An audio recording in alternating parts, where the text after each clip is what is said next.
AITA for cutting off a long-term friend group after they treated my daughter's best friend like shit? So, this might be a long one.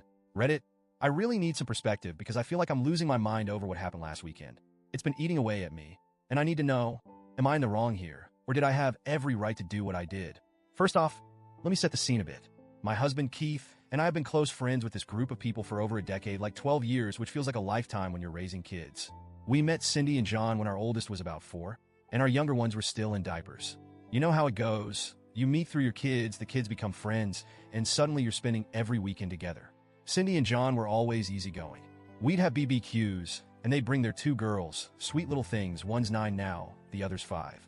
Then there's Travis and Janelle, who joined the group a bit later. They got 6 kids. Yes, 6. It's chaos whenever we get together, but it's a kind of beautiful chaos that you only get when a bunch of kids are running around while the adults sit by the fire and pretend they're still in control. The thing is, we own this private lakefront property.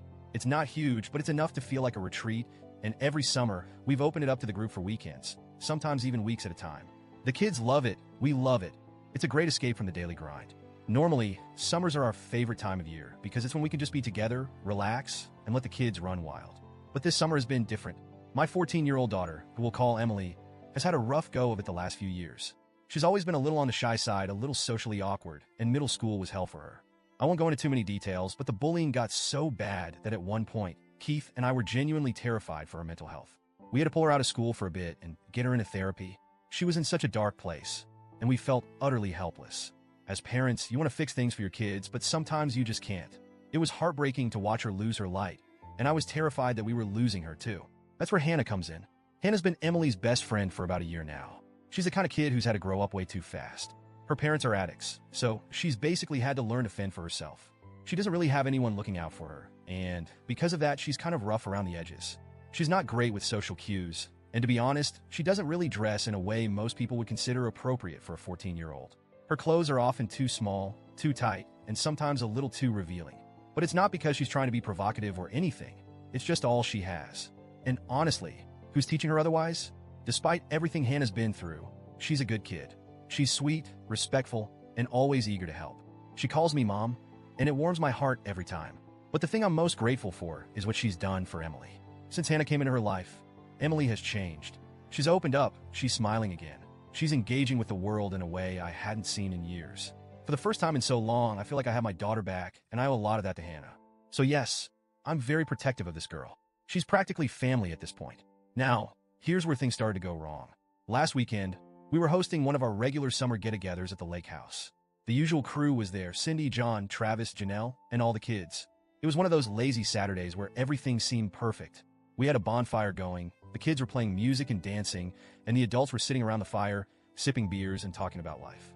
It felt like one of those rare moments where everything was just right, or at least it seemed that way. At some point during the evening, I noticed that Emily was acting a little off. She's not always the most expressive kid, so I wasn't too alarmed at first, but when she came up to me around 8 p.m. and said, "Mom, Hannah's crying and wants to go home," I knew something was seriously wrong. I asked her what happened, but she just said, "You should talk to Hannah." So, I went to find her. Hannah was sitting by herself, curled up in one of the Adirondack chairs near the fire pit, her face buried in her hands. She was sobbing. My heart broke for her instantly. I sat down next to her and tried to calm her down enough to talk. After a few minutes, she finally managed to tell me what had happened. Apparently, while Keith and I had been talking with the other adults, Cindy had pulled Hannah aside and told her that she had been there long enough and needed to go home. When Hannah asked why, Cindy told her that John was uncomfortable with the way she was dressed and the way she was dancing. He didn't want their daughters around her because he thought she was being inappropriate. And to make matters worse, Cindy wasn't the only one who thought this. Travis, Janelle, and even John himself all chimed in, agreeing that Hannah's behavior wasn't appropriate for a 14-year-old. They basically all ganged up on her while my husband and I weren't there. I could feel the anger boiling inside me as she told me this. How dare they? How could a group of adults, people who had known us and our kids for over a decade, turn on a young girl like that, especially one who's been through as much as Hannah? I was livid, but I knew I had to stay calm for Hannah's sake. Once I got her calmed down, I promised her that she didn't have to go anywhere and that she was welcome at our house anytime. Then, I marched straight back to the group by the fire and let loose. I didn't hold back. I told them all to pack their stuff and leave. They looked completely shocked, like they couldn't believe I was mad. When I mentioned Hannah, John had the audacity to say, "You have to understand where I'm coming from. I'm a grown man, and I don't need some half-dressed teenager dancing around me." I also don't want my daughters thinking that's okay. That was the final straw. How dare he? Hannah wasn't anywhere near him. She was dancing with Emily and the other teens, minding her own business. But the way he twisted her innocent behavior into something disgusting, it just made me sick. The fact that a grown man could look at a young girl who's been through so much and make her feel like she was doing something wrong simply for existing? No, absolutely not. I stood my ground. I told them all to get out.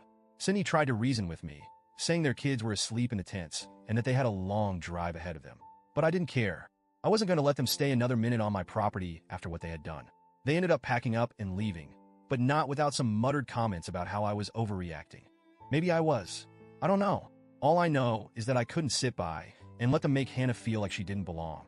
Not when this girl has been nothing but good to my daughter. Not when she's been the reason my daughter is still here, still smiling. After they left, Keith and I had a long talk.